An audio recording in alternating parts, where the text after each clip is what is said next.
Jazz, it's a language, and like any language, it has a vocabulary, and it's a vocabulary that you can learn on any instrument, which is why you can play jazz on the saxophone or trumpet or trombone or guitar or piano just as well as you can on the violin or oboe or bagpipe, if you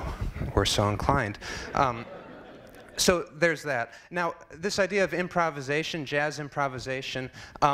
which is really at the heart of the music, I think that there's a big misconception about it. It's not pulling things out of thin air, and to be a jazz improviser is not to be one of God's chosen people who's given this God-given special gift. Although I do know some musicians who think otherwise, but in my opinion, jazz improvisation is like very similar to when we have conversations in English, in the sense that we often don't know what we're going to say even a millisecond before we say it, but we all have a working vocabulary, and we have a brain to put those words and phrases that we have in our repertoire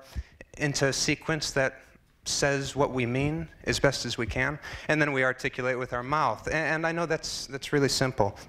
But the process is the same with music, except we're dealing with notes instead of words, and the final product comes out of an instrument.